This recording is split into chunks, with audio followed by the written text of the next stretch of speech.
Alors, on va continuer un temps soit peu encore à parler de la situation du match qui s'est passé, enfin, la Coupe d'Afrique qui a malheureusement enregistré beaucoup de décès, alors qu'en vérité, c'était une célébration. Alors, ce qui s'est passé dimanche lors de la fameuse finale, il y a un Sénégalais qui s'est fait assassiner, malheureusement en pleine compétition.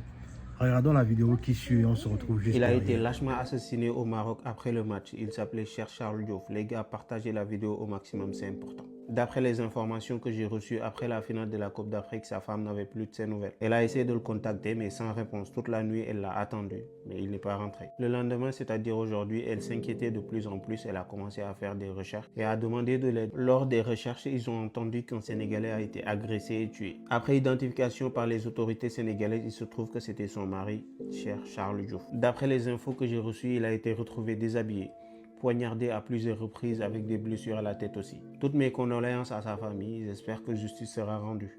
Merci beaucoup. Comme vous avez pu bien le constater, là on voit encore que il y a encore, même le jour de la finale, il y a encore quelqu'un qui est décédé. C'est-à-dire qu'on se pose la question au final, les gens sont allés faire quoi au Maroc? Est-ce qu'ils sont allés pour célébrer le football ou ils sont allés en fait pour perdre des gens en fait? Parce que, notamment avec le fait que on a perdu les deux journalistes africains, il y a encore le décès du frère sénégalais. Là, je ne sais même pas environ, il y a eu combien de morts environ dans cette CAN en fait. Alors qu'en vérité, on était simplement parti pour célébrer en fait le football africain. Mais on réalise en fait qu'en allant célébrer le football africain, la réalité c'est que on a enregistré beaucoup plus de décès en fait. Et la chose qui me dépasse quand même dans cette histoire, c'est que on dit en fait qu'on doit sanctionner le Sénégal parce que le Sénégal a osé quitter le terrain. Alors qu'en vérité, tout ce que le Sénégal a fait était légitime. Parce qu'en vérité, quand on leur siffle le penalty qui était totalement invraisemblable, c'est dans ce sens en fait que le coach sénégalais demande à son équipe de partir du terrain en fait. Et c'est là où en fait les supporters sénégalais veulent commencer à descendre dans le stade. Et c'est là où Sadio Mané a fait preuve de beaucoup de maîtrise de soi. Et c'est là où en fait il a demandé clairement à ses coéquipiers de revenir sur le terrain. Mais la vérité c'est que on ne veut pas véritablement réaliser ça. Mais dans le fond, dans cette histoire, qui a véritablement tort? Et en vérité, qui est-ce qu'on doit véritablement sanctionner? Parce que j'aurais pu apprendre il n'y a pas longtemps que il se pourrait même que le Sénégal ne puisse pas participer à la Coupe du Monde. Déjà que cette fameuse Coupe du Monde-là, pour ma part, je pense qu'elle sera peut-être annulée avec tout ce qui se passe dans le pays de l'oncle Sam. Mais dans tous les cas, c'est que aujourd'hui, on est en train de menacer le Sénégal de ne pas, certainement peut-être, de ne pas participer à la Coupe du Monde. Mais j'ai comme l'impression que c'est l'hôpital qui se fout de la charité en fait. Parce que quand on regarde bien les choses, qui mérite d'être sanctionné? Moi je pense même que en vérité, on dit, il n'y a pas longtemps j'ai appris qu'on dit que le Maroc doit encore organiser la prochaine Coupe de 2030. Mais avec quelle force en fait?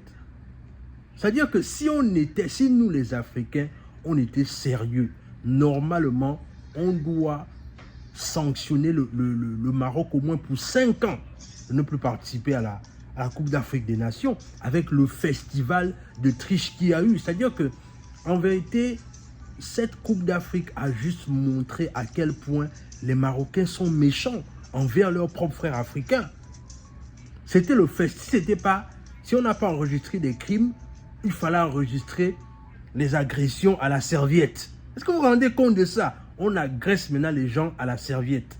Jusqu'à ce que même leur international Hakimi s'est totalement ridiculisé pour voler la serviette du gardien du Nigeria. C'est-à-dire que voilà à quel niveau, à tel niveau de bassesse que les Marocains sont arrivés en fait.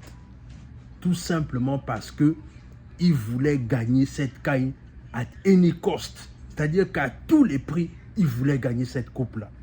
Mais comme on dit souvent, c'est-à-dire que entre celui qui passe le temps à tricher et celui qui se bat avec tous ses efforts.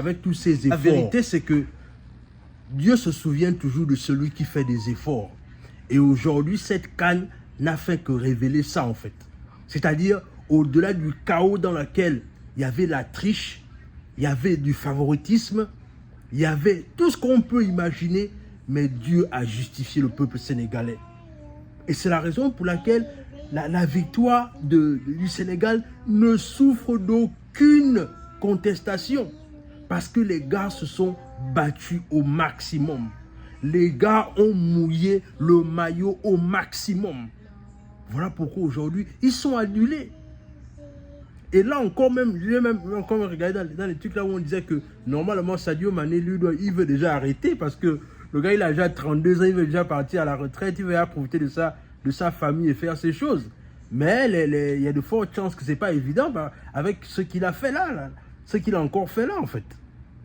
Donc le truc c'est qu'il faut clairement qu'on comprenne que cette coupe de nations là en fait africaine a permis de révéler à quel niveau sont encore les rapports africains entre les pays du Maghreb et les pays de l'Afrique subsaharienne.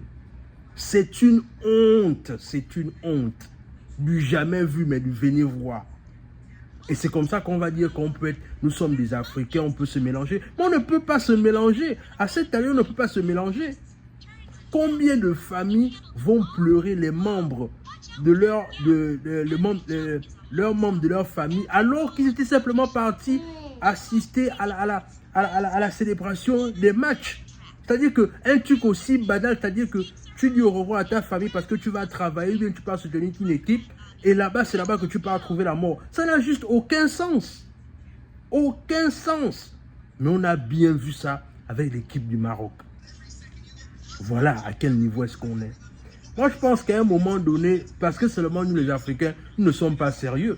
Si on était sérieux, la CAF devait faire un travail de sanction avec le Maroc et l'Union africaine devait aussi s'en mêler de cette histoire-là. Parce qu'en vérité, on pense seulement que c'est le football. Non, ce n'est pas seulement le football. Ça a permis, cette CAN a permis de révéler la merde qui est dans, à quel niveau est-ce que les Marocains voient encore leurs frères africains noirs. C'est une honte. Aujourd'hui, toutes les personnes là qu'on va rapatrier les corps là, c'était pourquoi en fait? Alors ils sont bien partis de chez eux pour aller assister à une compétition qui devait en fait unir les peuples africains. Aujourd'hui, ils reviennent, ils ne sont plus de ce monde. Est-ce que c'est ça l'Afrique qu'on veut voir et l'Afrique qu'on veut laisser à nos enfants? Donc moi je pense clairement que peut-être qu'avec le temps les choses vont changer, mais encore même là, s'il faut être optimiste, ça m'étonnerait parce que la manière dont je vois la mafia qui est autour de la CAF là, franchement, avec tout ce qu'il y a comme démêlé et que les membres de la CAF ne sont même pas venus sur le terrain pour s'enquérir de la situation, je ne suis pas très sûr que les choses vont changer d'ici là, quoi. Mais bon, bref, peut-être que je me trompe, mais dans tous les cas, cette honte, dans tous les cas, autant pour moi, cette CAN, c'est la CAN de la honte. Franchement, ce fut la CAN de la honte. Les Marocains doivent avoir honte d'eux, en fait. Et aujourd'hui, ils sont arrivés des réseaux sociaux. Les gens sont maintenant en train de faire les pranks autour d'eux maintenant à cause de l'affaire des serviettes. Voilà, c'est-à-dire que vous étiez tellement focalisé sur le fait de vouloir voler les serviettes de vos adversaires que vous avez oublié de vous focaliser sur le jeu. Et voilà, et justice n'a été que faite, en fait. C'est bien fait pour vous.